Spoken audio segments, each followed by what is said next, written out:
Well, this year is the 51st Players Championship. It's so crazy to think about all of the legendary moments over the past 51 years. And there's one local journalist that has witnessed most of them. 40 of anything that's a long time, but you know, when you're an old guy, you've been doing everything a long time, haven't you?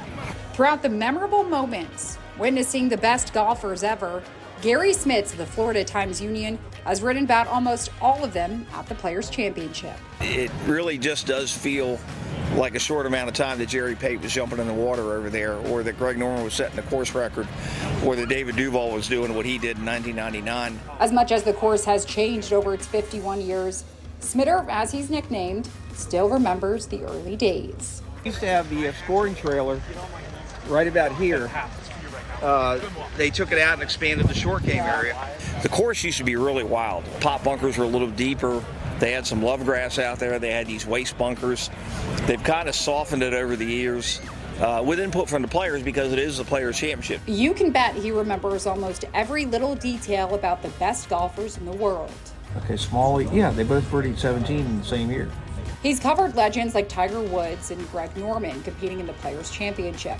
But the one memory he cherishes the most... I gravitate towards the moments that were created by players who were from here or lived here for long term.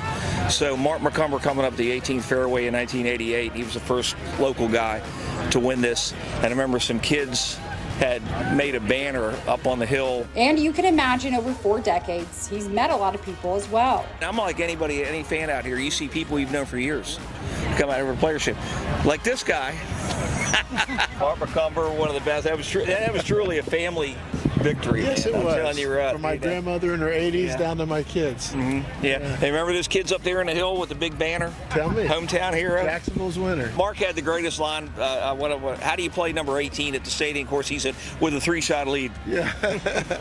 Anyway, congratulations. Oh, yeah, thanks, Mark. Well deserved, buddy. Smitter has been covering the tournament for so long. His first Players Championship was at the Sawgrass Country Club. When I was covering Florida State in the 90s, they would always have everybody pitch in, the whole staff. And back then we had a staff of about 12 to 15. And I'd always be out here for a couple of days here and there. And I just kind of loved it to begin with. And that's how I got my first Players Championship credential. Went to 2 with the Clay Today and 4 or 5 with the St. Augustine record, and the rest have been with the Times-Union. It took one tournament to get him hooked. Watched a lot of golf on TV, but I'd never covered one. I actually didn't know where to stand in some places, and didn't know you weren't supposed to say hi to Jack Nicklaus when he was in the middle of his round.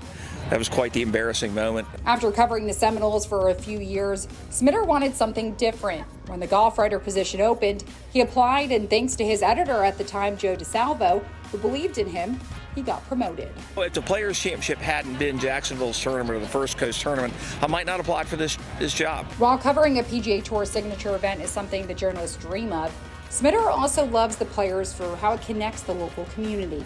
This is a world-class event, and you got the best in the world have always been here.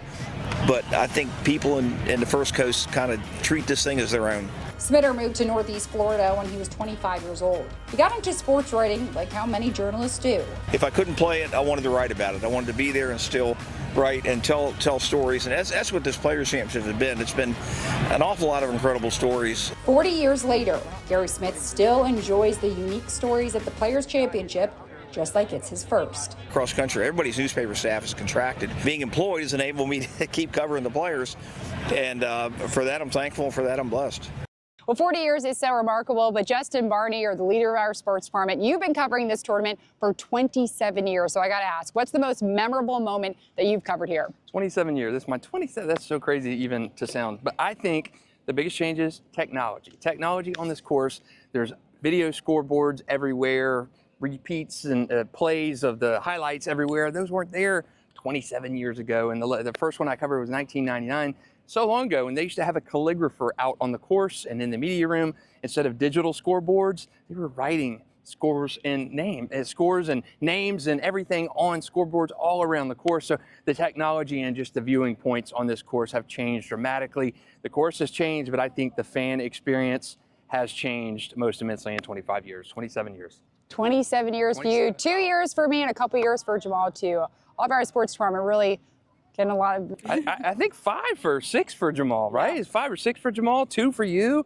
So we got a lot of experience on our sports staff. Nothing close to 27 or 40 like Smitter. Smitter is a legend in his mind. So he and I used to work together at the Times Union. He was just crazy on Players Week, just dialed everything in. I don't think anybody in sports media, and certainly in golf media, works as hard as Garry Smits. Oh, that's so kind. Justin, thank you, and that's Your Look at Sports.